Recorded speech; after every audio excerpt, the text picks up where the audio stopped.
healthcare IT is going to be one of the most important building blocks of a redesigned health system. And it's important that we conceive of new ways of delivering care using contemporary HIT as the platform for transformation. And I think we're actually at a very exciting time because the technology has become more powerful. We have new tools like cloud-based services that can be deployed, and I think there is renewed interest amongst the people who run healthcare in terms of the delivery system of truly transforming care using technology.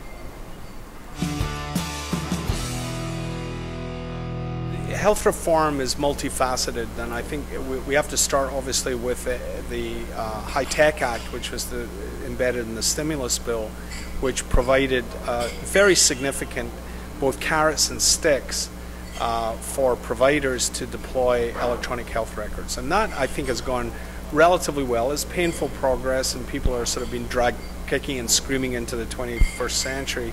But I think we are seeing increased deployment of HIT as a result of that on the provider side.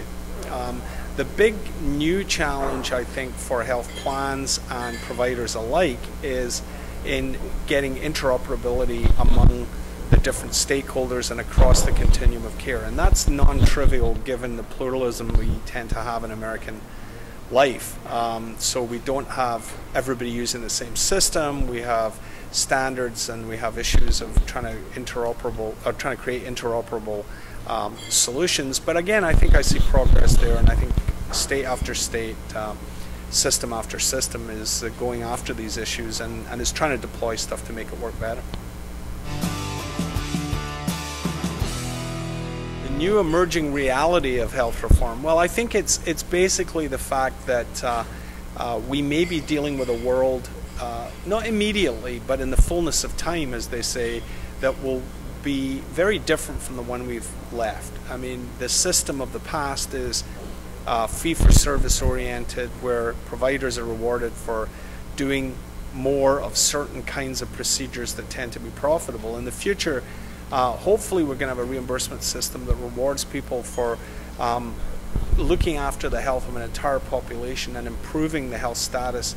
And that will involve much more coordination of care, prevention, and primary care rather than procedure-oriented interventions. It's not that we're going to stop doing surgeries, but if we do things right in terms of managing patients, we may find those procedures are less necessary and less frequently used, and we will actually get better health status from other kinds of interventions.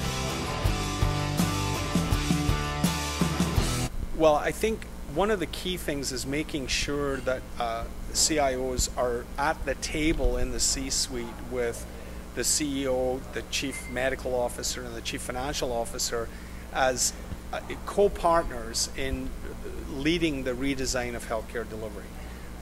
There's a tendency for CIOs often to be delegated a subsidiary role where these decisions are being made, perhaps okay, now we turn over to the IT guys to figure it out. And I think what they really need to do is to be actively involved in both strategy making for the organization and in design of healthcare delivery, so that they can take, that the other actors, the CMOs and the CFOs, can take full advantage of contemporary information technology solutions.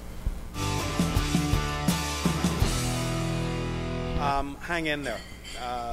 I think it's really important that CIOs stay the course. This is a time of high turbulence. They're under a lot of pressure. The expectations are unrealistically high of people who expect the world to transform for the better. It's very difficult deploying new systems to clinicians who have always done it the way they've done it and are not used to being told that they have to change the way they do what they do.